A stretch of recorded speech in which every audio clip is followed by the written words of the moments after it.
Apparently you have to be on the lottery to get this guy in Japan. I don't know if that makes sense. Talk about manufacturer scarcity. It's like a different level of P Bandai. It's such a turn off. It just makes me not want to get anything whenever I see companies try to do that. Maybe they're not doing well. Whenever you see a company that start manipulation, for example, P Bandai, we all know P Bandai stuff is not premium.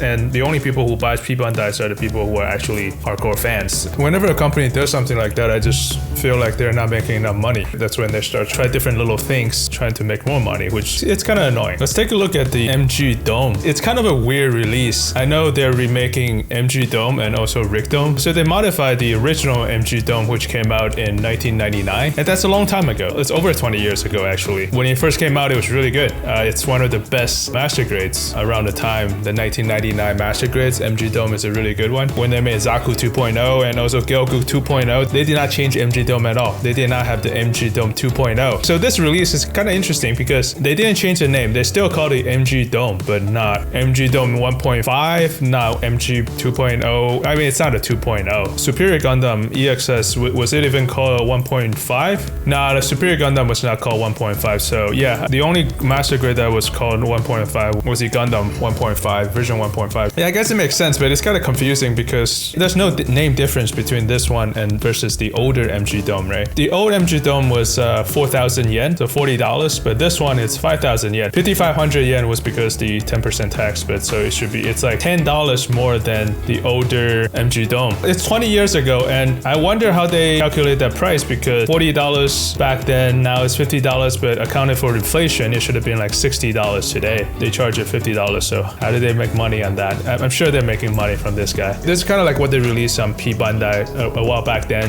with the Rick Diaz update on the HGUC. I don't think they call it Evolve or version 2.0. The proportions hasn't been changed that much. I don't mind. It looks good. The old proportions are spot on. You could always improve it, and I've seen things that look good and they look even better. But I just don't think they want to put extra money into making this like an insanely great model kit. Back then, when they were releasing the 2.0 of the 1 year war mobile suits, they didn't do that with Dome, so they're not gonna do it today. It's not very Bandai. I'm starting to worry about the future of gunpla, or at least master grade. I feel like they're not making money master grade, and people are not buying master grade. That's a feeling I get. Maybe the demand is not there, which is a worry because I think master grade is my favorite line out of all of them, at least right now. Proportions hasn't changed that much. The funnest part of Dome master grade are the eyes. Not the eyes, the eye, the mono eye. The eye used to be clear, but now they've colored it into pink. Back then, more people are still painting their model kits, so they would just paint their eyes, but now change it to pink because not as many people paint their model kits anymore. If they're actually more thoughtful, they would probably do two versions, one with the pink and the other one is a clear. Nowadays, they just do pink.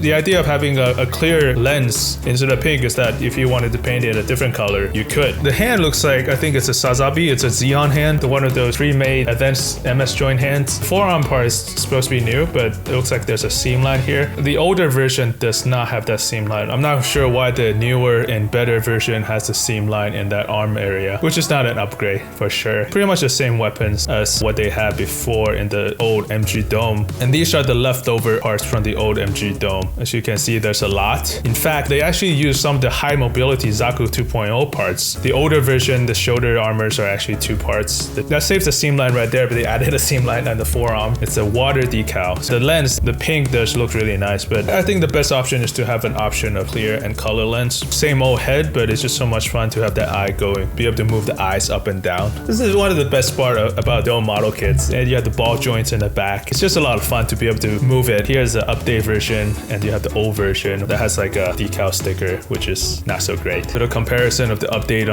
on the shoulder joints. So the older one doesn't have that shoulder blade joint, and this is just gonna be so much better range of motion. This is the same as the older version. The pelvic joint is this new addition. You can see the seam, and there's like the little peg right there. This is what I'm talking about. The older version has no seam line in the middle, but now the newer version has a seam line down the center. I see. That's not two pieces. It's just a break of the mold. It's a single piece, but they couldn't get the seam line out. The updated version has an inner frame, but the older version does not have an inner frame. So it is an improvement. That's the older hand, the same as the older Sazabi master grade. And then this new hand is like the Nightingale and the Sazabi version Katoki. It's slightly smaller. I don't think it hurts the proportions. Look at that. It just look a little bit awkward right there. Clean up the seam line on the ball joint and the shoulder too. They have a pivot joint on on the top, it used to be a ball joint. The single ball joint and the hip is just not good. There's a period of time that MGs all have ball joints. It does not have a best range of motion.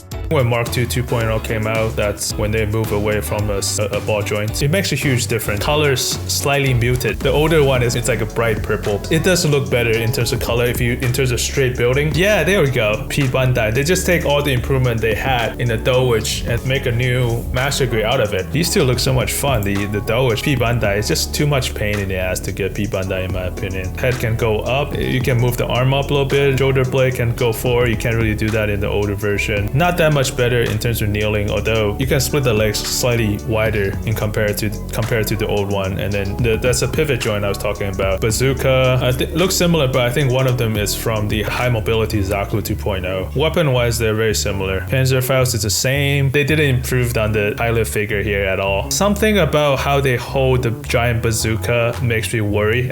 That's an issue right there. Your arm has to be able to go up like that. What needs to be improved there is the wrist joint. Your wrist has to be able to go down like that. And it looks pretty awkward. I mean, with robots, you look at it as you're looking at a human. So when you see somebody holding something that's kind of awkward, put too much weight on their wrist, that might be one of the deal breakers there. When you hold the bazooka this way, it looks fine. It looks great here. I feel like they could improve on the heat sabers. I don't think there's a need to keep it yellow, a solid yellow, blue when it's not heated, and then have like a red version. This other bazooka, it looks a little bit less awkward. Little machine gun. That's also kind of awkward. It's an old machine gun, but there's no peg that goes into the new hand, and that's why it's kind of loose like that. It doesn't look great. Jetstream attack. Look how detailed the 3.0 is compared to whatever this new Master Grade Dome, not 1.5. It's a little too detailed. It would go well with the 2.0 Gundam. This other guy. Let's see if we missed anything. In this lighting, this looks so great. If you just have it standing without posing, it looks amazing. The color's great. They definitely got better at hiding the gates. The gate placement is not the greatest. You see how he's hiding that weird awkward holding pose? Yeah, you see here, he's not able to get completely over the bazooka's grip. This guy tries to make it look better in photos. The other guy just kind of show it as how it is. The dome with two bazookas looks amazing. But cool. Look at that pose. It's so cool. So Rick Dome is coming out in March. Pretty much completely the same. Underneath the feet are a little bit different. This is the difference between Rick Dome and Dome. Rick Dome on the left, Dome on the right. Dome is more of a hovering, kind of like a hovercraft. Pretty much the same.